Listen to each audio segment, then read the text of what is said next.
같이 있습니다. 시작. 유순한 대답은 분노를 시기하여도 과격한 말은 노를 격동하느니라. 지혜 있는 자의 혀는 지식을 선히 베풀고 미련한 자의 입은 미련한 것을 숨느니라. 여호와의 눈은 어디서든지 감찰하시느니라. 온순한 해는 곧 생명나물이지만 배역한 해는 마음을 상하게 하느니라. 아비의 훈계를 없인 여기는 자는 미련한 자요 경계를 받는 자는 설기를 얻을 자니라. 의인의 집에는 많은 보물이 있어도 악인의 소득은 고통이 되느니라.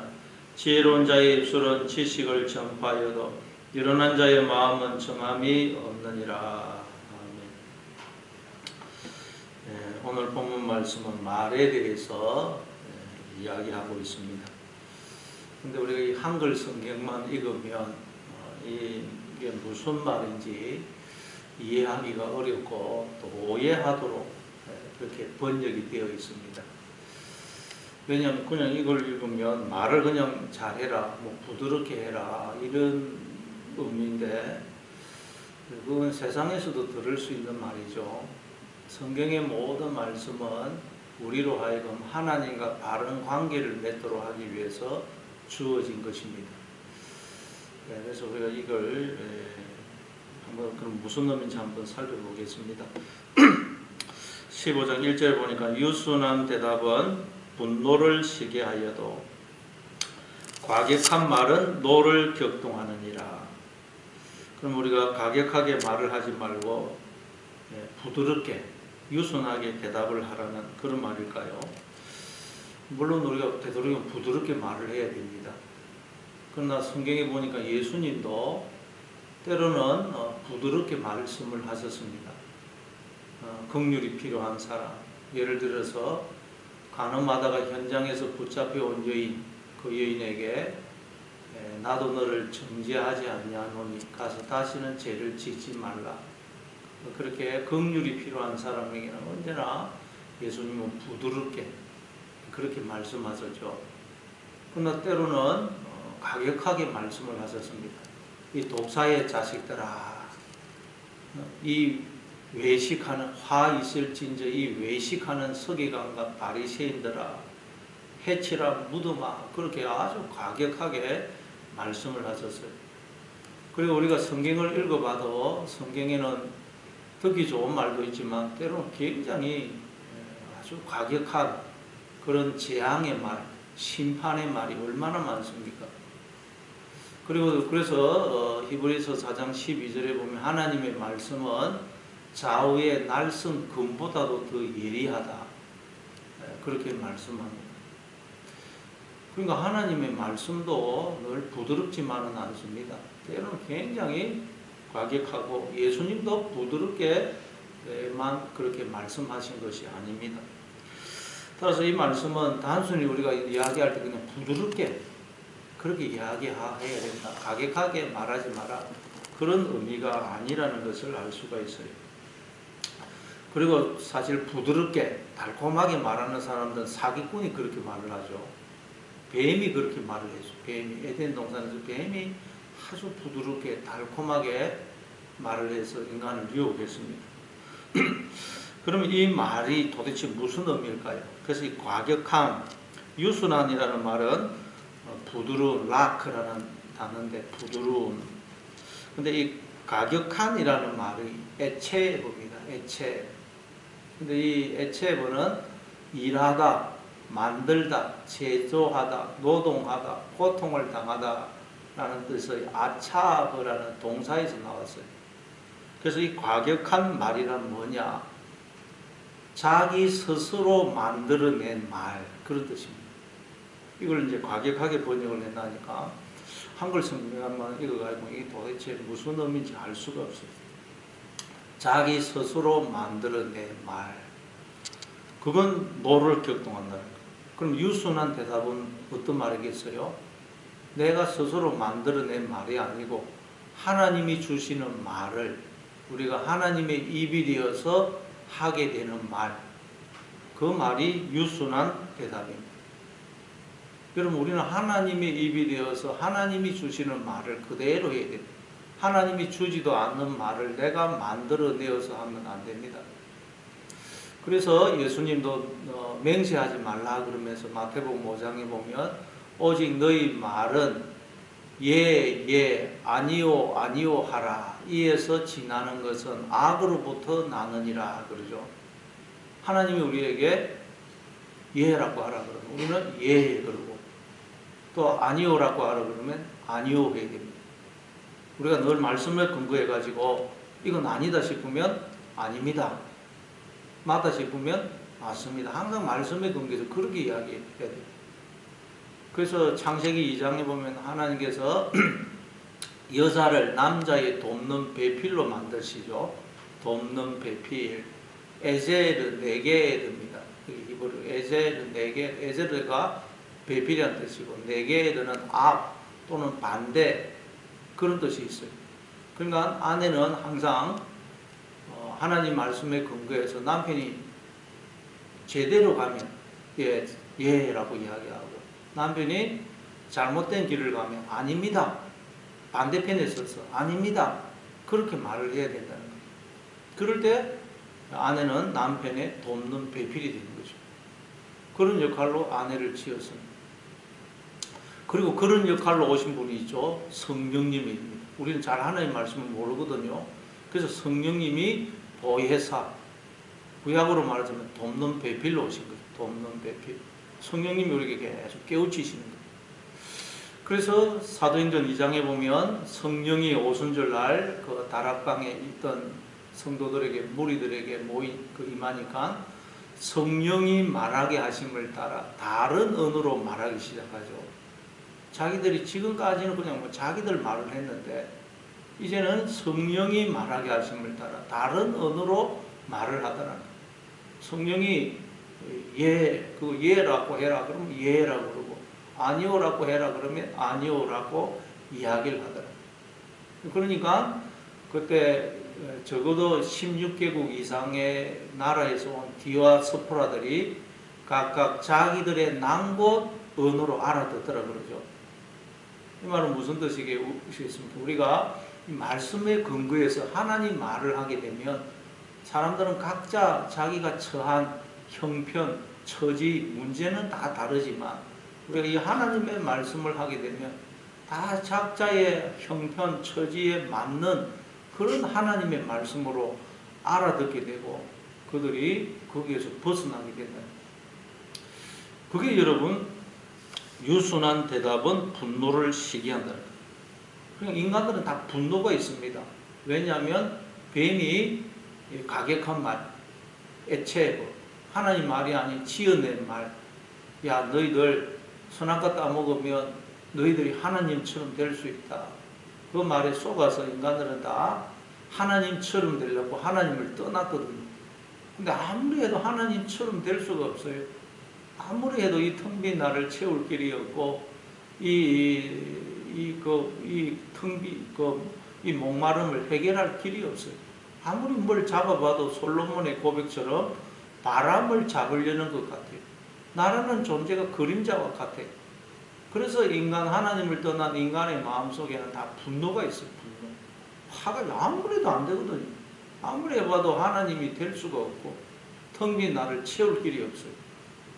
그런데 이제 하나님 말씀을 듣게 되면 그 마음속에 분노가 시게 됩니다. 아, 하나님이 나의 머리이시고 주인이시고 생명이시고 빛이시고 하나님 안에 거할 때, 하나님이 내 속에 거할 때 나는 진짜 존재일 수 있고 생명을 누릴 수 있는 것이구나. 근데 내가 지금 하나님 안에 있고 하나님 나와 함께 하시는데 내가 하나님을 등져서 지금까지 그렇던 것이구나 깨닫게 될 때, 하나님께로 돌아올 때 그때 우리의 마음의 분노가 깔아는 거예요. 마음의 분노가 깔아는 거예요. 안 그러면 가격한 말은 노를 곧 격동한다. 네, 그런 말입니다. 그래서 여러분 오늘도 여러분 자꾸 하나님 말씀에 여러분 자꾸 말씀을 생각하셔서 기억하셔서 그 말씀을 내 마음에 채우고 또 하나님 말씀을 따라 말을 하시는 그런 여러분 되시기를 바랍니다. 그리고 2절에 지혜 있는 자의 혀는 지식을 선히 베풀고 미련한 자의 입은 미련한 것을 쏟느니라. 지혜 있는 자의 혀, 이건 뭐 어떤 되겠습니까? 이제 성령이 말하게 하심을 따라 말하는 혀. 이제는 말씀에 늘 근거해가지고 하나님 말씀에 근거해서 아니요라고 해야 될 때는 아니요, 그리고 예라고 해야 될 때는 예라고 하는 사람. 아무리 그것이 이익을, 세상적으로 이익을 준다고 하더라도 하나님 말씀이 아니요 그러면 아니요, 하나님 말씀이 예 그러면 예, 그렇게 말하는 혀가 바로 지식을 베푼다. 지식은 하나님을 아는 지식. 하나님이 누구신지 어떤 분이신지를 알게 되면 내가 누구인지를 알게 됩니다. 그리고 내가 여기가 어디면, 내가 어디서 와서 어디로 가는 것인지, 왜 사는지를 알게 돼요. 그러면 하나님의 세계가 펼쳐지게 됩니다. 하나님의 세계를 살게 되는 것입니다. 그게 지혜 있는 자의 혀는 지식을 선히 베풀고, 미련한 자의 입은 미련한 것을 쏟아낸다. 미련한 자, 자기 마음대로 말하는 자의 혀는 많은 지식을 쏟아내는 것 같지만 미련한 것을 쏟아내는 것입니다. 3절에 보니까 여호와의 눈은 어디서든지 악인과 선인을 감찰하시느니라. 이 세상에서는 감찰한다 그러면 주로 잘못된 것, 비리를 적발하기 위해서 감찰하죠. 그럼 하나님은 왜 우리를 감찰하시겠습니까? 우리가 애를 키울 때 애를 왜 잘 주목하죠? 혹시 가다가 자빠지면 이렇게 세워주고, 위험한 상황에 처하면 그걸 막아주려고 감찰하죠. 그러니까 하나님도 우리를 감찰하시는 이유가 단순히 잘하면 상 주고 잘못하면 벌 주기 위해서가 아니고, 늘 하나님의 자녀인 우리가 넘어지면 이렇게 세워주시고, 또 잘못된 길로 가면 우리를 바로 잡아주시려고, 우리가 잘 가면 격려해 주시고 또 상 주시기 위해서 우리를 늘 감찰하시는 것입니다. 우리는 늘 하나님이 나를 감찰하고 계신다, 주목하고 보고 계신다, 이 사실을 우리가 늘 기억을 해야 됩니다. 이 하나님의, 그래서 나를 보고 계시는 그 시선, 눈과 우리가 늘 마주쳐야 돼요. 그래서 베드로도 예수님이 붙잡혀 갈 때 멀찍이 따라가다가 그 법정에서 예수님의 눈과 마주치죠. 그 예수님의 눈은 어떤 눈이겠어요? 아주 사랑이 가득한 눈, 베드로를 불쌍히 여기는 그런 눈이었어요. 그래서 베드로가 돌아오기를 바라는 눈, 그런 눈으로 예수님이 베드로를 바라보셨어요.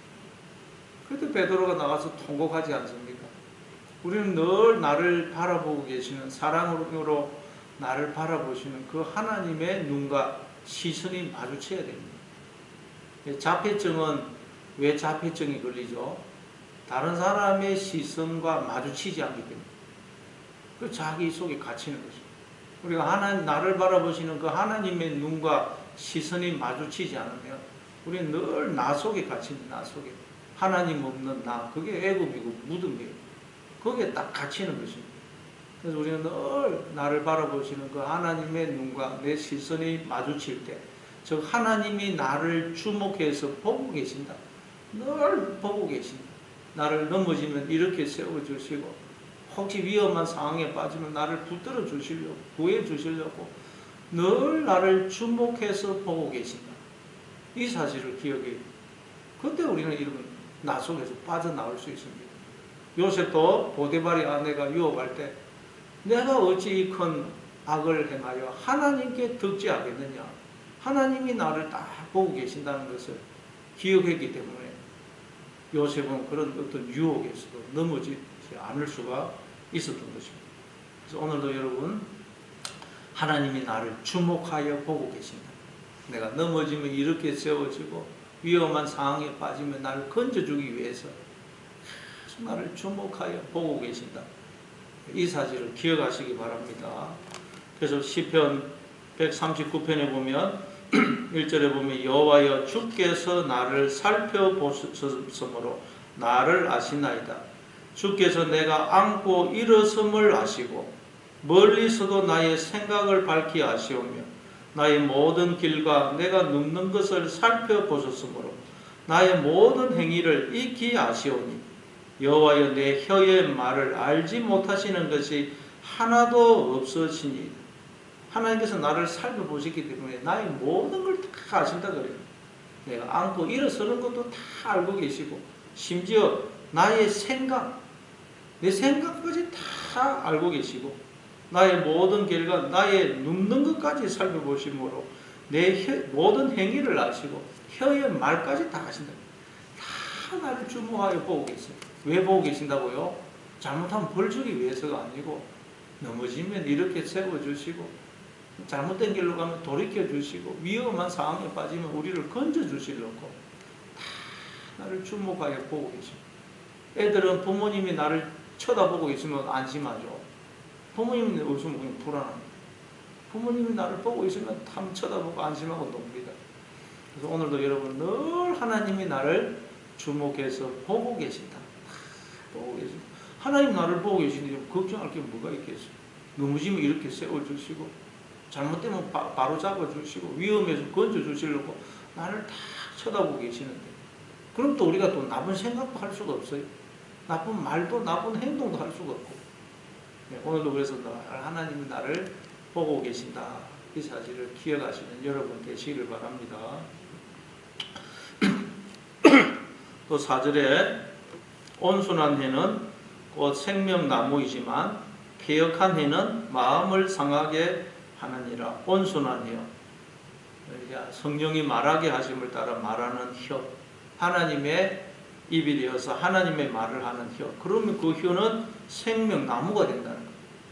그러면 우리가 내가 먼저 그 생명나무가 돼서 풍성한 생명을 누릴 뿐만 아니라 우리가 하는 말이 생명 열매가 되어서 생명 열매를 나누어 주어서 또 상처 입은 자를 치유하고 죽어가는 자를 살리게 된다. 우리의 말이. 그래서 예수님도 요한복음 6장 63절에서 내가 너희에게 이르는 말이 곧 영이요 생명이다 그랬죠. 그래서 우리가 성령이 말하게 하심을 따라 말을 하게 되면 우리의 말도 이 영, 성령이 되고 영이 되고 생명이 됩니다. 생명. 안 그러면 이게 우리의 말이 악령이 되고 우리의 말이 악령이 되고 사망이 돼요. 그래서 오늘도 죽고 사는 것이 혀의 권세에 달려있다. 그래서 성령이 말하게 하심을 따라 말씀을 하므로 우리의 말이 영이 되고 생명이 되는 그런 저와 여러분 되기를 바랍니다.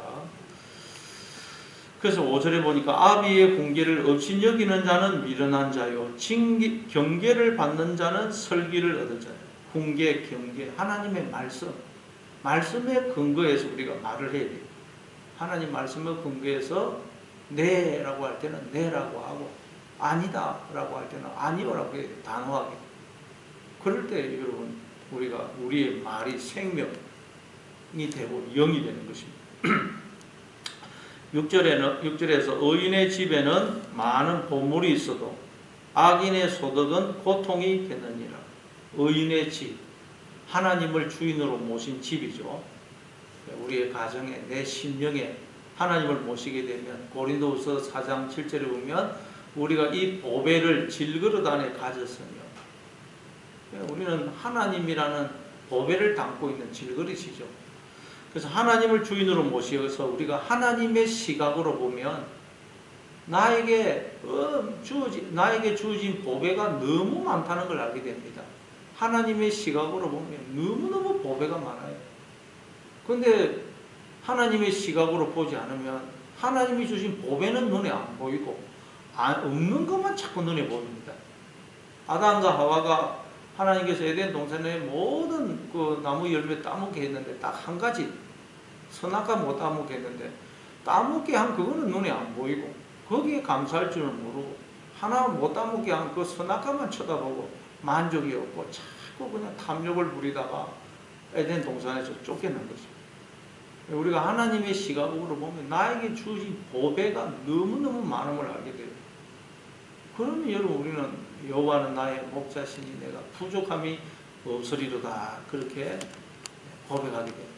오늘도 하나님의 시각으로 보셔서 여러분, 나에게 주신 보배가 너무너무 많다는 것을, 그 보배로 인해서 감사하시는 여러분 되시기를 바랍니다.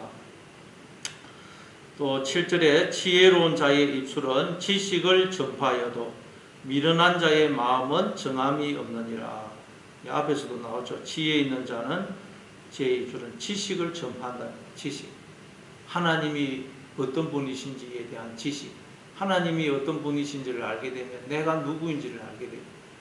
내가 누구며 왜 여기 있는 것이며 어디서 와서 어디로 가는지를 알게 돼요. 그러면 하나님 내가 품속에 있고 하나님이 내 안에 계시고 하나님과 내가 하나라는 걸 알게 돼요.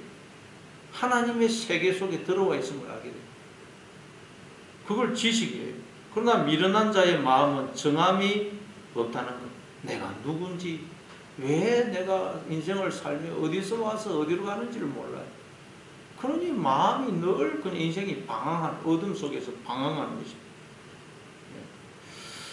그래서 오늘도 여러분, 오늘도 늘 말씀에 근거해서 말을 하시고 하나님이 나를 보고 계신다.